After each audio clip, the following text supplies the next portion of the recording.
CCTV आलाय हत्येच्या 24 तास पूर्वीचा। हे बघा, मी जे आरोप केले होते त्याचे पुरावे मला वाटतं SITने पुढे आणलेले आहेत। मी अगोदर आरोप केले होते म्हणजे हवेत केलेले नव्हते। या लोकांचं खंडणी, खून आणि या सगळ्या प्रकरणाशी आकाचा संबंध आहे असं हे या निमित्तानं स्पष्ट होतं। 29 नोव्हेंबरचा हा व्हिडिओ आहे जे कार्यालयात वाल्मिक कराडांच्या हे सगळे एकत्र आले आणि त्याच ठिकाणावरून तो फोन जो आहे तो खंडणीचा केला गेला असंही समोर येतं। आवादा कंपनीच्या शिंदेंना फक्त 29 नोव्हेंबरला इथे नव्हतं, गाडीत घालून पाथर्डीपर्यंत नेलं होतं आणि पाथर्डीपासून मारत मारत पुन्हा आणलं होतं आणि त्याच्यानंतर हे शिंदे सोडून दिला। त्याचं हे मला वाटतं त्याचं CCTV फुटेज आहे। त्याच्यामुळं 101% आका, विष्णू चाटे, सुदर्शन घुले, आंधळे हे आरोपी, हे सगळेच्या सगळे आरोपी खरे आहेत याच्यावरून पुष्टी या ठिकाणी मिळते। या व्हिडिओमध्ये PI राजेश पाटील हे सुद्धा दिसतात। खरं तर महाजनांवर कारवाई व्हावी अशी मागणी होती। यामध्ये स्पष्टपणे PI पाटील या बैठकीला उपस्थित असले। माझं मत आहे PI पाटीलला सहआरोपी केलं पाहिजे या प्रकरणामधला। महाजन सस्पेंड झाले पाहिजे आणि जे गरजे ज्यांची जे खासदाराबद्दल ज्यांनी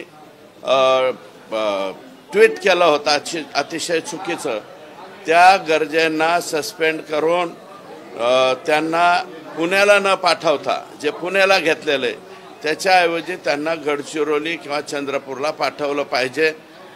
हे एवढाच प्रताप नाही आहे, गरजेचे अनेक प्रताप त्या ठिकाणी आता पुढे येत आहेत आणि ते सगळे प्रताप आम्ही मुख्यमंत्र्यांच्या पुढे गुन्हा जो आहे तो दाखल झाला पाहिजे का? काय कुणावर? PI जे आहेत त्यांच्यावरती गुन्हा दाखल अजून झालेला नाही। मी काय म्हणतो, आता सहआरोपी म्हणून त्यांना घेण्यास बिलकुल हरकत नाही। हे पहिलेही मी मागणी केली होती आणि आताही मागणी करतो की पाटीलला सहआरोपी केला पाहिजे। म्हणजे 7-8 झालेत, आता 9वा उचलून त्याच्यात हा टाकला पाहिजे। ज्या पद्धतीनं वाल्मिक कराड म्हणत होते की माझा याशी संबंध नाही, परंतु या सगळ्या व्हिडिओतून आता स्पष्ट होतंय अहो जे करताना ते मी नाही त्यातलीच म्हणता ना, मी नाही, मी नव्हेच, अमक टमक तो मी नव्हेच एक पात्री होता ना, तसं तो मी नव्हेच म्हणणारच, पण तो मी नव्हेच तर हा मी आहेच हे तुम्हाला दिसलंय ना आता। त्याच्यामुळं त्याच्यामध्ये कसल्याही प्रकारची गुंजाईश नाही। मी जे म्हणलो होतो त्याला पुष्टी मिळालेली आहे आणि हे सगळेच्या सगळे आरोपी आता फिक्स ठरलेले आहेत। अजून सुद्धा बरेच आरोपी आहेत, हे सोटमुळं सापडलेली आहेत, आगंतुक मुळं अजून राहिलेली आहेत। त्या आगंतुक मुळांचा सुद्धा बंदोबस्त व्हावा अशा प्रकारची माझी विनंती। आगंतुक मूळ नाही, आगंतुक मुळं म्हणतोय, मुळं। त्यांचे रीतसर नावं आम्ही SITला देऊ। नावं दिल्याच्या नंतर SIT तुम्हाला सांगेल। असे काही आणखी व्हिडिओ जे आहेत ते समोर येतील। आणखी एक माझ्याकडे एक केस आली, तुम्ही गंमत बघा या परळीमध्ये चाललंय काय। एक सांगतो तुम्हाला, गंमत नाही, अतिशय भयानक गोष्ट आहे। गंमत शब्द आला मला,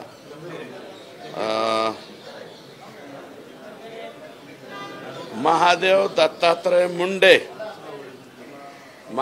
दत्तात्रय मुंडे गाव कनेरवाडी याचा खून झाला दिनांक 22 ऑक्टोबर 2023ला। दिनांक 22 ऑक्टोबर, तुम्ही जातपात हे ते काढताना हो, हे काढा ना। 22 ऑक्टोबर 2023ला ह्याचा खून झालाय।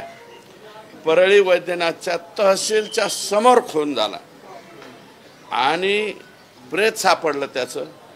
अद्यापपर्यंत पहिले तिथं परळी पोलीस स्टेशनला सानप नावाचे पोलीस PI होते, त्यांनी याचा छडा लावला, याच्यातले आरोपी डिटेक्ट केले, परंतु आका आणि आणखी कोणीतरी सांगितलं हे आरोपीच अटक करायचे नाही। यांच्याऐवजी कोण आरोपी अटक करायचे? राजाभाऊ फड व इतर 3-4 आरोपी आहेत अद्यापपर्यंत। आणि हे 6च्या 6 आरोपी आकाच्या मुलाच्या इर्द गिर्द भटकताना दिसत आहेत। 23 ऑक्टोबर, किती 22 ऑक्टोबर ना, 22 ऑक्टोबर ते आतापर्यंत या खुनाचा तपास लागलेला नाही। किती वाईट आहे। आणि आरोपी पूर्ण परळीत हिंडतात. या परळीमध्ये आणखी काय काय हवंय तुम्हाला? पुरावे तर हे सापडले आखाचे, पण ह्या मयत मुंडे जो आहे याचा आत्मा काय म्हणत असत? सतीश फडचे मला वाटतं हे मेहुणे आहेत. सतीश फड म्हणून एक कार्यकर्ता, तो पूर्वी पंकजाताईंबरोबर होता. अशा काही दिवसामध्ये तो धनंजय मुंडेंकडे गेला आणि त्यांचा मेहुणा महादेव दत्तात्रय मुंडे याचा मर्डर झालाय 22 ऑक्टोबर 2023ला. अद्यापपर्यंत त्याचा तपास लागलेला नाही. तपास लागलाय, तिथला सानप नावाचे जे पी आहेत त्यांना प्रेशर केलं की तुम्ही ह्यांचे नावं घ्यायचे नाही, दुसऱ्याचे घ्या. ते म्हणला मी ह्यासलं पाप करणार नाही. मग म्हणले तू इथून निघून जातो. बिचारा बदली करून आता धाराशिव जिल्ह्यामध्ये गेलाय. बीडमधल्या 13 सरपंचाचं सदस्यत्व रद्द जे आहे ते करण्यात आलेलं आहे.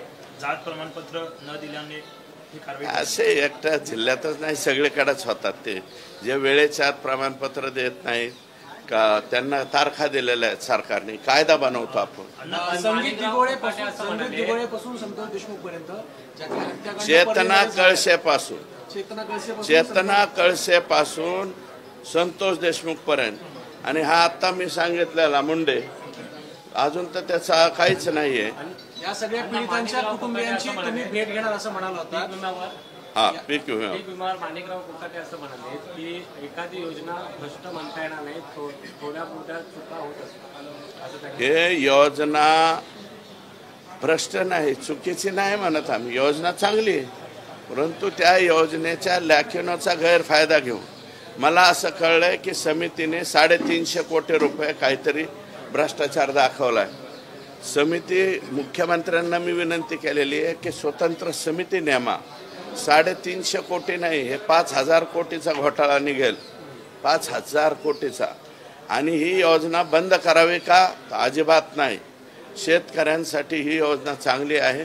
फक्त याच्यामधले जे दलाल, गुंडे, माफिया आणि बुद्धिवान प्राणी जे चुकीच्या पद्धतीने विमा भरतायत यांच्यावरती संघटित गुन्हेगारी अंतर्गत को अंतर्गत गुन्हे दाखल करावेत. कारण ते सेम लोक एकच आहे.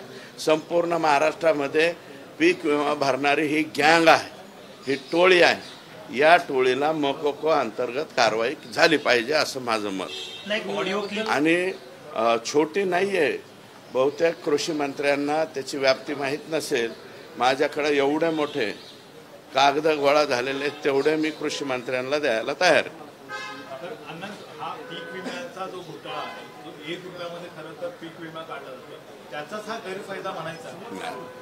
1 रुपया पीक विम्याचा गैरफायदा नाही. 1 रुपया पीक विमा ही चांगली योजना आहे, वाईट योजना नाही.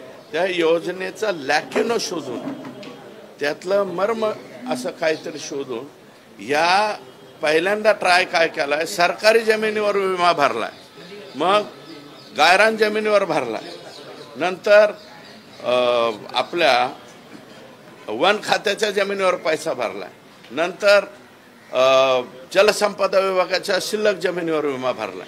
त्यामुळे ह्या सगळ्यांची चौकशी व्हावी. मुख्यमंत्र्यांनी विधान भवनामध्ये आश्वासन दिलेले आणि दावोसून आल्याच्या नंतर त्या समितीचं, कारण मी पत्र दिलंय, समितीचं विभागीय आयुक्त किंवा सेक्रेटरी लेवलच्या अधिकाऱ्याला नियुक्त करावं. आणि हा नेमका घोटाळा किती? शासकीय कमिटी म्हणते 350 कोटी, मी म्हणतो हा 5000 कोटीचा घोटाळा आहे. या प्रकरणाची समितीनं या सगळ्या संदर्भात ताकीद उडलीत. मात्र माजी कृषी मंत्री धनंजय मुंडे यांनी मात्र या सगळ्या उपक्रमाचं कौतुक केलं आणि आपण हा उपक्रम राबवला याबद्दल त्यांनी भाष्य देखील केले. मुळात हा तुमच्या एकट्याचा उपक्रम नव्हता. माननीय मुख्यमंत्री तत्कालीन एकनाथ शिंदे साहेब, माननीय देवेंद्रजी फडणवीस साहेब आणि अजितदादा, हे सर्वांचा तो एकत्रित कार्यक्रम होता.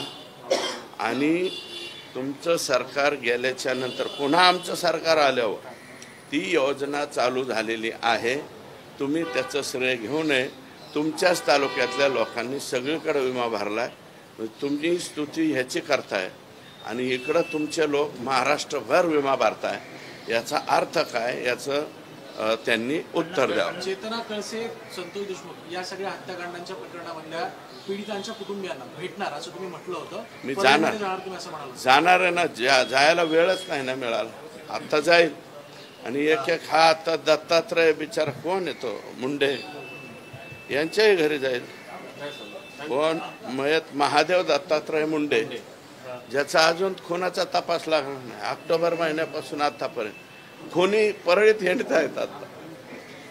आणि आमच्या एसपींना आता मी बोललो की बाबा नवीन आलेला आहात तुम्ही, याची माहिती घ्यायला पाहिजे होती. आणि माझं मत असं आहे, बर्दापूर, संभाजीनगर, परळी पोलीस स्टेशन आणि शिरसाळा पोलीस स्टेशन इथले जे हेड ऑफिसर आहेत हे तातडीनं एसपींनी बदलले पाहिजे. कारण तेच लोक आकाच्या मदतीनं इथं आलेले आहेत, आकाने पोस्टिंग केलेली. हे सगळ्याचे सगळे बीड जिल्ह्याच्या बाहेर गेले पाहिजे किंवा परळी मतदारसंघाच्या बाहेर काढले पाहिजे. त्यांना तुमच्या मतदारसंघातलं एक ऑडिओ क्लिप जे आहे ती व्हायरल होते. त्यामध्ये एक कुटुंबाला जे आहे ते वाईट टाकलेलं आहे, त्यांच्या कुटुंबातलं कोणतरी HIV पॉझिटिव्ह आलं म्हणून अशी एक व्हायरल होते. काय हा ते आलती मावली माझ्याकडे. मला वाटतं जाधवाड नावाचं केस आहे.